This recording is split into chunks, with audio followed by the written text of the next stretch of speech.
అందరికీ నమస్తే. నేను మీ Ashok Kumar. Welcome to our channel. అప్పట్లో ఏమన్నారు దాంట్లో అంటే దీని వెనకాల నాటకం ఎవరాడినట్టు ఇప్పుడు దాడి చేసినటువంటి వాడు హీరో, దాడి చేయించుకున్నటువంటి వాడు జీరో. ఇది ఎక్కడ దరిద్రపు ఆలోచన? సో ఓవరాల్గా ఈ జర్నలిస్ట్ సాయి నేను చెప్పినట్టు వీడియో అయిపోయే టయానికి వైఎస్ఆర్సీపీ ఎడ్జ్ తీసుకొని ఏమన్నాడంటే, దాడి చేసినటువంటి అతను హీరో అంటే కోడికత్తి సీను హీరో, దాడి చేయించుకున్నటువంటి అతను జీరో అంటే జగన్మోహన్ రెడ్డి గారు జీరో. ఎటువంటి దరిద్రపు ఆలోచన అని చెప్పి ఆయన అంటున్నాడు. ఎవరైనా న్యూట్రల్గా ఉండేవాళ్ళు అంటే సహజంగా ఏమవుతుందంటే వైఎస్ఆర్సీపీ, టీడీపీ, జనసేన ఎన్ని పార్టీలైనా ఉండొచ్చు కాక ఆల్మోస్ట్ టీడీపీకి 40% ఓట్లు ఉంటే 30% ఓట్లు వైఎస్ఆర్సీపీకి ఉన్నాయి. కానీ తటస్థులు కనీసం 10 నుంచి 10% మన రాష్ట్రంలో ఉంటారు, ఖచ్చితంగా ఉంటారు. ఆ తటస్థులు మైండ్ డైవర్ట్ అయ్యే విధంగా ఆ తటస్థుల్ని బ్యాలెన్సింగ్ చేసి ఏం చేస్తారంటే వైఎస్ఆర్సీపీ సైడ్ తీసుకునే ఆలోచన జర్నలిస్ట్ సాయిది. ఆయన ఏమంటున్నాడు, జగన్మోహన్ రెడ్డిని జీరో చేయడం, ఆయన హీరో చేయడం అంటున్నారు. ఇప్పుడు ఇన్నాళ్ళు కోర్టులో జరుగుతున్నటువంటి విషయం ఏంటంటే ఆ విక్టిమ్ ఎవరంటే జగన్మోహన్ రెడ్డి గాయానికి గురైనాడు, రక్తం కూడా కారింది. తర్వాత ఆయన పోయి హైదరాబాద్లోని హాస్పిటల్ పోయినాడు. ఆయన కుట్లేసిన అతను అభిషేక్ రెడ్డి ఆయన మరణించిన విషయం అది సపరేట్ ఉదంతం.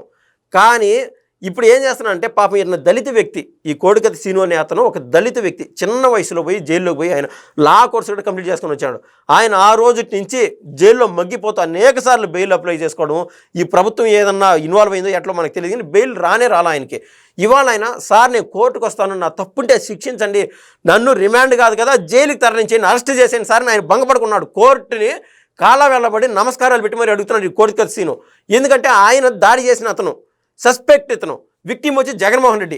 ఎవరైనా ఎక్కడంటే ఈ యొక్క జర్నలిస్ట్ సాయి చెప్పిన విధానం మనం చూద్దాము, రివర్స్ అయిపోయినది. ఇక్కడ గాయపడిన అతను కోర్టు పోయి మాకు న్యాయం చేయండి, నన్ను ఆ రోజు ఇక్కడ కాకుండా మెడలో కన్నా పొడిచింటే నా ప్రాణమే పోయి ఉంటుంది కదా, అతన్ని జైల్లో వేసేయండి, ఆయన వెనకాల ఎవరైతే టీడీపీ వాళ్ళు ఉన్నారో ఖచ్చితంగా శిక్షించండి, జైల్లో పెట్టాలా, కటకటాలు వెనకలు తోయాలని చెప్పి జగన్మోహన్ రెడ్డి ప్రాధాయపడాలా, లేకుండా ఉంటే కోర్టుకు విన్నవించుకోవాలా, అరెస్ట్ చేయండి నన్ను ఎవరైతే నా ప్రాణానికి హాని కలిగించారని. ఇది ఇలా లేదు.